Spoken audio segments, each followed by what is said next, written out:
What are the benefits of doing hypnosis, energy work, identity shift, all of this stuff? It's a cheat code. Because if you look at my other 7 parts, this is now part 8 of just one of my hypnotherapy sessions.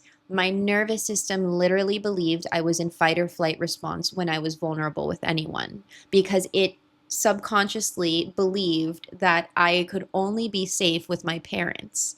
With then the love of my parents was the only thing in this world that was safe or good for me or real, tangible evidence that is something is real.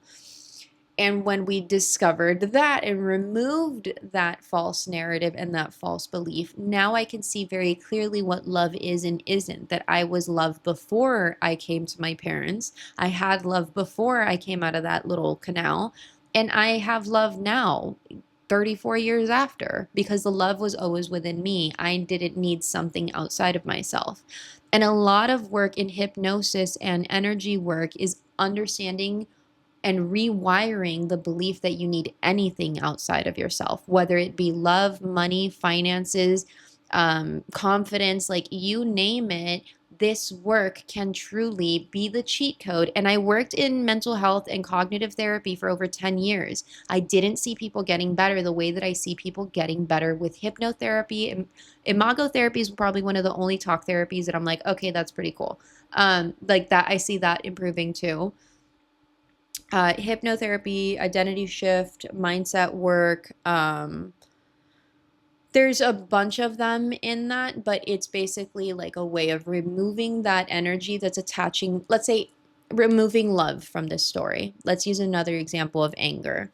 When I first got into this, my first modality, because I couldn't afford to go to a bunch of woo woo people the way that I can now, was actually writing. So I would literally like write from top to bottom however I felt, and I would either drown it, burn it, or bury it. Preferably, I'm an Aries, so I like burning it, and I have a little thing for fire, so like whatever. I would burn them every time I would feel a type of way, and I'd write out all my feelings. I'm literally transmuting those feelings onto the paper, and then I'm burning them, which is a representation of it being burned and going back into the ether or whatever's out there. That's all you need. And that's the same thing that energy work does, except instead of having to write it down, you go into a session with someone, they pinpoint exactly what it is, and then they woo woo it out of your system. That is like sci-fi stuff. And it works better than any cognitive or talk therapy. And I was in it. I mean, even with neurofeedback, you still don't get the pattern recognition and the ability to literally shift it out of your body so that you can then do things differently. Even me being able to share these things and now posting them online. So I used to have my private sessions and I'm having them on my YouTube channel.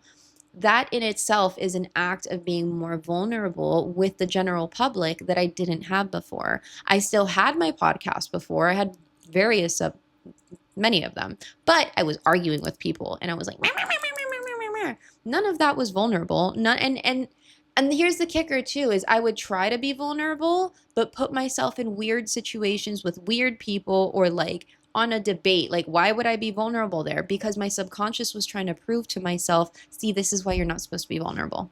This is why you're not supposed to be vulnerable. Look at what they do. But it was my own fault. Where was I going to be vulnerable? It's not like I was going to church to be vulnerable. It's not like I was going to like a family member to be vulnerable. I was going with like the bottom of the barrel who don't know how to be vulnerable with themselves.